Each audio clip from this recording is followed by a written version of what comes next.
Kumakalat ngayon sa internet ang video ng 6 sa 21 binihag na UN peacekeepers sa Syria. Ayon mismo sa 6, maayos ang kanilang kalagayan. Umaasa naman ang mga kaanak ng mga bihag na mapapalaya na sila sa lalong madaling panahon. Narito ang report. Sa videong ito na kumakalat ngayon sa isang social media website, makikita ang di umano'y 6 sa 21 Pilipinong UN peacekeepers. Lahat sila sinasabing maayos daw ang kanilang kalagayan. Naipit daw sila sa gitna ng bakbakan pero tinulungan umano sila ng mga sibilyan. Good morning, I'm Corporal Ariel Evangelista from UN Contingent, Pilbat Battalion. While we are traveling from H0 Alpha to Al-Jamla village, some bombing from Syrian army forces, artillery and tanks. That's why we are stuck.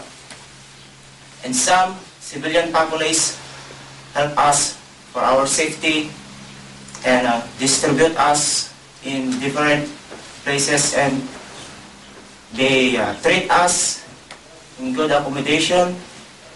They give us food for our feed, and they give us water for drink.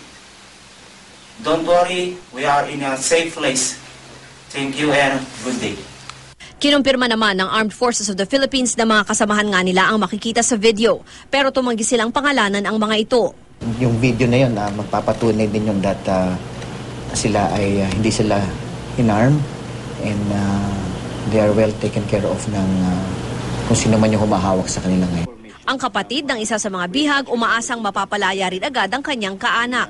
Siyempre kaya labis na nag-aalala sila mama, sila papa. O siguro ang dapat lang namin gawin ay manalangin at magtiwala sa kung ano man yung mga ginawa o gagawin pa mga hakbangin ng ating gobyerno. Probably they got traumatized doon po sa mga brand ng abduction na nangyayari po dito sa atin. I just told them that it's not the case in Syria.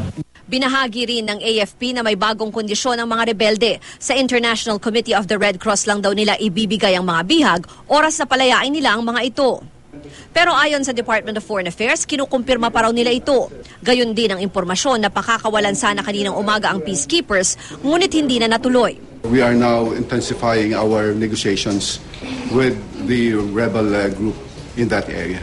Samantala, patuloy naman ang repatriation o pagpapauwi sa mga Pilipino mula sa Syria. 61 pa ang inaasahang darating sa bansa bukas.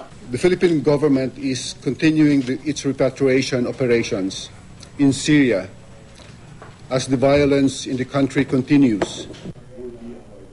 Sir, kung hindi nga, yun na lang ba talaga?